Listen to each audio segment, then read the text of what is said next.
It started on an ordinary afternoon, the kind of day when you expect nothing unusual to happen. The sun was high, the streets outside my house were quiet, and I had just come back from work. I parked my car in the driveway and walked toward the garage, not knowing that what I was about to discover would drag me into one of the strangest experiences of my life.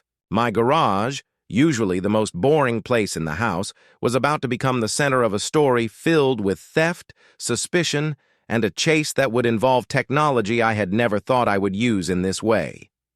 When I stepped inside, the first thing I noticed was that my toolbox was not where I had left it. At first, I thought maybe I had misplaced it myself, but then I saw other little details that didn't add up.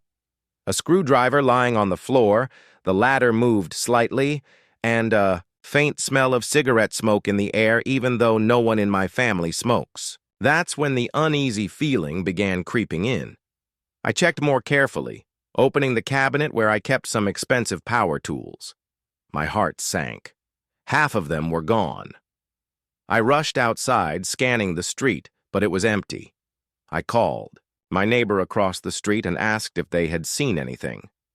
To my surprise, he said yes. A man had been around earlier, dressed like a plumber, wearing overalls, carrying a toolbox, and walking straight into my garage as if he belonged. There. My neighbor thought nothing of it, assuming I had hired someone. That was the moment it clicked. Someone had walked right into my home pretending to be a plumber and stolen from me in broad daylight. The anger I felt was sharp, mixed with frustration. How could someone be so bold? But as much as I was furious, I was also determined. I wasn't going to just sit back and let him get away with it. That's when I remembered the drones I had bought a few months earlier. They were high-end drones, equipped with cameras and GPS, originally purchased for fun and aerial photography. But now, they were about to serve a very different purpose. I decided to track him. The next day, I set up my plan. I checked the footage from the small security camera I had near my driveway, hoping it had caught something. And it had. A clear shot of the so-called plumber walking confidently into my garage, looking around and then leaving with my tools stuffed in a bag. He wasn't, wearing a mask, and that gave me hope. But I wanted more than just a picture. I wanted to catch him in the act of trying again, because thieves almost always come back once they find an easy target. That evening, I sat in my backyard, drone controller in hand, waiting and watching. My neighbor joined me, curious about how this would play out. We didn't have to wait long. As the sky turned orange with the setting sun, I spotted movement at the end of the street. There he was again. The same man, dressed the same way, walking with fake confidence, as if he was simply another worker finishing a job.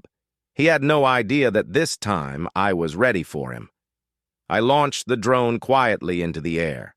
The buzzing sound was faint, blending, with the noise of crickets and distant cars. The camera feed appeared on my phone screen, giving me a bird's-eye view of the street. I followed him from above as he walked closer to my property. My heart was racing. This wasn't a game anymore. This was me trying to protect my home, my family, and my sense of safety. As he approached, he looked around carefully, probably checking if anyone was watching. But what he didn't know was that an eye in the sky was following every step he took. He stopped at my garage, pulled a pair of gloves from his pocket, and began examining the lock. That was my confirmation. He was planning to do it again. My hand tightened on the controller as I adjusted the drone's position to get a clear view of his face. The camera zoomed in, capturing details I knew would be useful later. The scar on his cheek, the brand of his overalls, even the logo on his toolbox. The thrill of the moment was overwhelming. I could feel the power of technology in my hands. For the first time, I realized that I wasn't powerless against thieves. I had the tools to fight back. But then, just as he began trying to force the lock, something happened that I didn't expect. Another car pulled up on the street. He froze, pretending to check his phone, but the car drove past without slowing down. He relaxed, and that's when I decided to make my move. I lowered the drone closer, almost at rooftop level, so that the sound became louder. He looked up, startled, scanning the sky. His eyes widened when he saw it hovering just above, its camera, fixed directly on him. He panicked, stepping back, clearly realizing he had been caught. He shouted something under his breath, but instead of running, he did something even more reckless. He tried to swat the drone with his hands, jumping up to grab it. Of course, he couldn't reach, but his reaction told me everything I needed to know. This wasn't just some casual thief. This was someone bold enough to try to fight back even when exposed. I pulled the drone back higher, out of his reach, and kept recording. At that exact moment, my neighbor shouted from across the street, letting him know we were watching. The thief's eyes darted around, and then he ran, sprinting down the street with his bag bouncing against his side. I pushed the drone forward, following him from above. My neighbor cheered as we both watched the chase unfold. The man zigzagged between houses, but the drone easily kept up, capturing every turn, every attempt to hide. That was the hook of this whole experience, the realization that the hunter had become the hunted. He thought he was clever, thought he could disguise himself as a plumber and steal from unsuspecting families. But now he was the one being tracked, his every move recorded by a machine he couldn't outrun. As he disappeared into a side street, I felt a mix of excitement and fear. Excitement because I knew I had him on camera, fear because I also knew chasing a desperate man could be dangerous. I didn't know if he was armed or what he might do if cornered. But I couldn't stop now. This wasn't just about stolen tools anymore. It was about standing up against someone who thought he could walk into people's lives and take whatever he wanted. I followed him for several blocks, the drone buzzing steadily above. He tried hiding under a tree, but the infrared camera picked him up clearly. He tried ducking between parked cars, but the aerial view exposed him every time. With every second that passed, I was collecting undeniable evidence. I could already imagine handing this footage over to the police, showing them the entire chase from start to finish. Finally, he reached a run-down house at the edge of the neighborhood. He rushed inside, slamming the door behind him. I hovered, the drone above, marking the exact location on GPS. My heart was pounding as I realized I had just tracked a criminal all the way to his hideout. This wasn't over, not by a long shot. When the police car carrying the thief disappeared down the road, I thought it was all over. I thought I had gotten back at the man who had stolen from my garage, that justice was served, and I could finally relax. But the story didn't end there. The next few days would reveal things I never expected, and my drones would once again play a role I hadn't imagined. The following morning, I got a call from the detective in charge of the case. His voice was serious, almost too serious for something that had started as a simple garage theft. He asked me to come down to the station again. When I arrived, they ushered me into a small office where two detectives sat across from me, a file spread open between them. Inside were photographs, not just of the thief, but of other crime scenes. The detective looked me in the eye and said, "The man you caught isn't just some petty thief. He's part of something larger." As they explained, I felt my stomach twist. The so-called plumber had been connected to a string of robberies across the city. He wasn't working alone. He was part of a group that disguised themselves as workers, plumbers, electricians, delivery men, using their fake roles to walk right into people's homes without raising suspicion. Once inside, they would take valuables, scout layouts, and sometimes even return later for bigger thefts. The tools he had stolen from me were just one piece of a much larger pattern. The detectives showed me maps dotted with pins, marking each location hit by the group. I was shocked at how many homes they had infiltrated, and then came the part that chilled me the most. In several of those robberies, things had turned violent. Owners who confronted them were threatened or attacked. I realized how lucky I had been that day. If I had walked into the garage while he was still inside, I might not have been standing there telling this story. But that wasn't all. The police needed my help again. They wanted me to use my drones, not just to track one man, but to watch the house he had been using as a hideout. They suspected other members of the group would return there, unaware that their partner had been caught. I hesitated for a moment. This was no longer just about protecting my own home. This was about stepping into something bigger, something more dangerous. But deep down, I knew I couldn't walk away, not after everything I had seen. That evening, I set up my drones once more. From a distance, I hovered them above the rundown house. Hours passed, nothing happened. Then, close to midnight, movement caught my eye. Two figures emerged from the shadows, carrying bags, and headed toward the same house. My heart raced as I zoomed in, capturing their faces, their nervous glances, their hurried steps. I relayed the footage to the detectives in real time. Within minutes, unmarked police cars moved into position, surrounding the block. From above, I watched the entire scene unfold like something out of a movie. The two men slipped inside, and moments later, the house was stormed. Flashlights, shouts, the sound of doors being kicked open. The men tried to run, but there was nowhere to go. The drones recorded it all. The chaos, the arrests, the evidence being carried out. When it was over, 3 more suspects were in custody and piles of stolen goods were recovered from inside. Jewelry, electronics, cash, tools, all belonging to families who had thought their belongings were lost forever. And then came the hook of the entire story, the part that still sticks with me to this day. Among the items recovered was a small notebook filled with addresses and notes.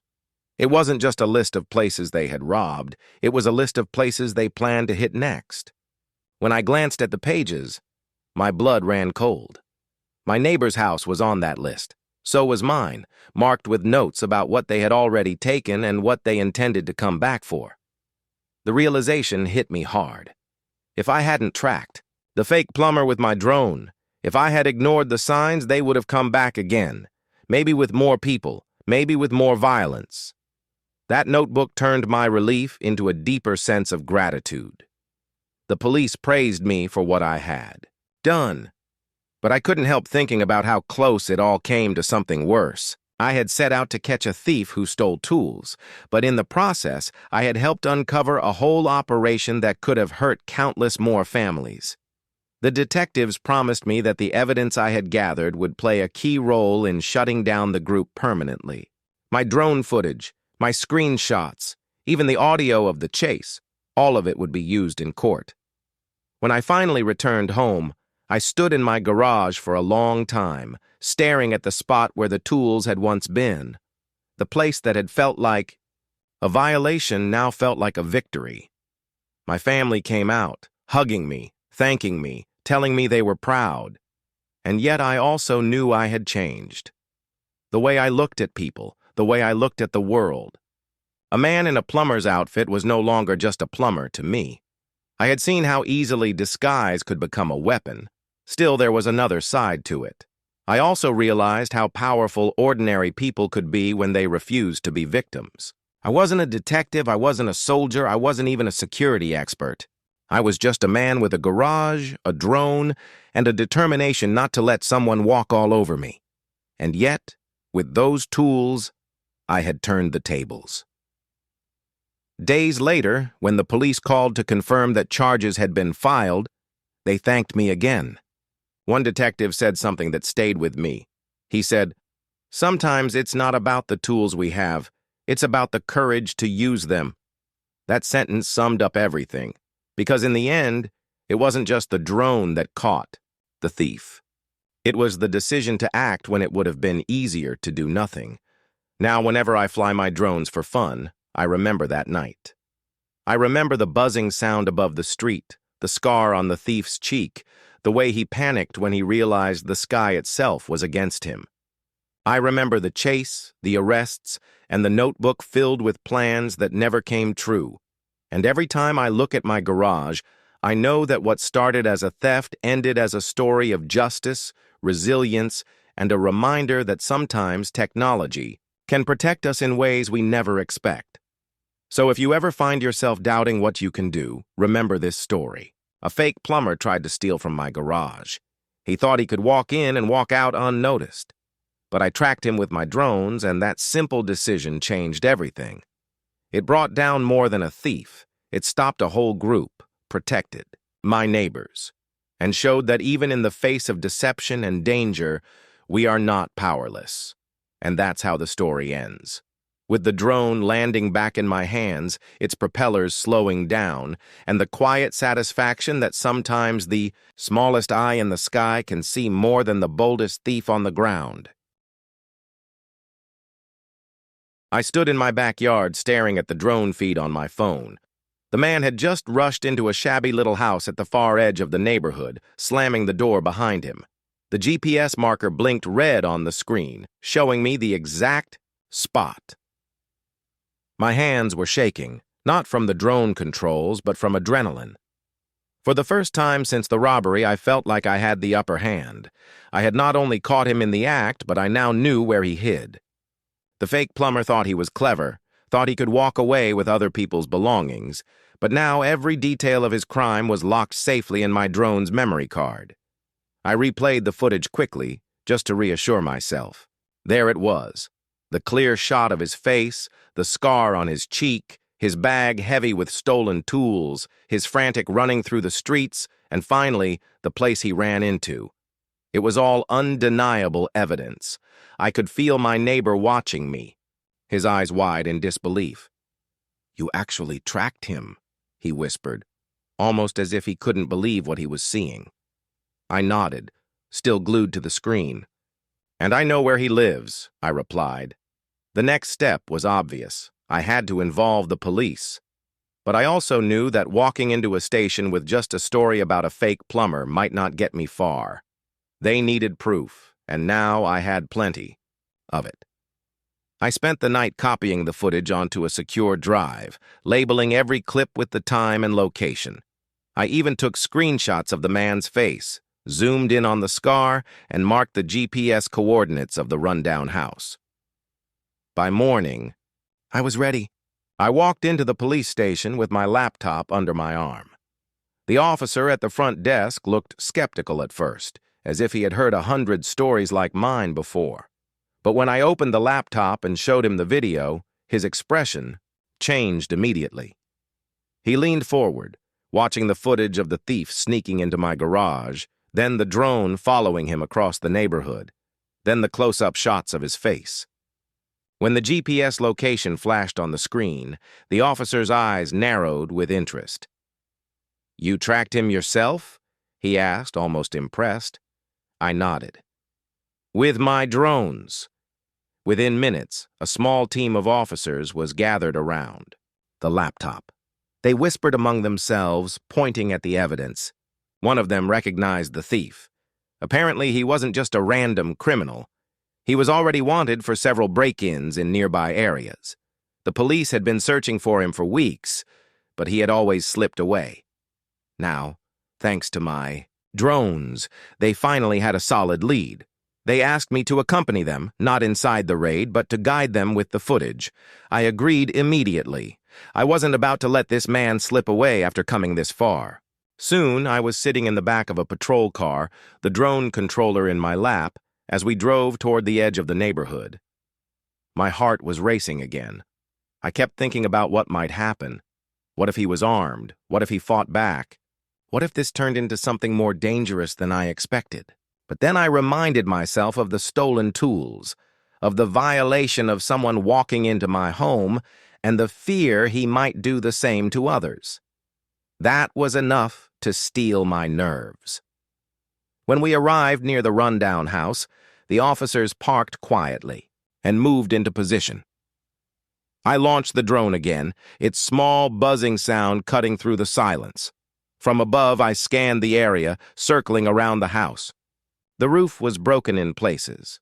The yard was overgrown, and there were several rusted bikes lying around. It didn't look like much, but I knew he was inside. I zoomed in on the windows, curtains drawn, shadows moving faintly. I relayed everything to the officers. They nodded, preparing themselves. Then came the hook of this chapter. Just as the officers were about to move in, the front door swung open. The thief stepped out, still in his plumber disguise, carrying the same bag he had stolen from me. My drone camera locked onto him instantly, and the officers froze in position, waiting for the right moment. He lit a cigarette, glanced up and down the street, and then started walking. That's when the officers moved. The scene exploded with action. Police rushed forward from both sides, shouting commands. The thief dropped the bag and bolted, sprinting across the street. My drone followed, capturing every second. He ran like a man who had done this before, zigzagging through alleys, trying to lose them. But from above, he had nowhere to hide. I directed the drone with precision, calling out his movements to the officers through the radio. "He's heading left, cutting through the alley, now turning right past the red fence." The drone was faster than his legs, gliding effortlessly above as he stumbled and pushed through backyards. Neighbors peeked from windows, startled by the commotion. Dogs barked, doors slammed, the chase stretched block after block. The man looked. Over his shoulder, panting heavily, and that's when he saw it again. The drone hovering just above, tracking him like a relentless eye.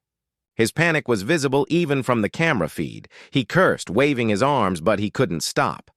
The police were closing in, and every turn he took was already predicted by the aerial view. Finally, exhausted and cornered in a narrow alley, he tried to climb a fence. The drone zoomed in, recording his desperate attempt. That was the end. Officers swarmed him, pulling him down and pinning him to the ground. The bag of stolen goods lay forgotten nearby. The entire arrest was captured from above, the thief writhing and shouting as handcuffs clicked shut around his wrists. When the dust settled, the police thanked me for my help.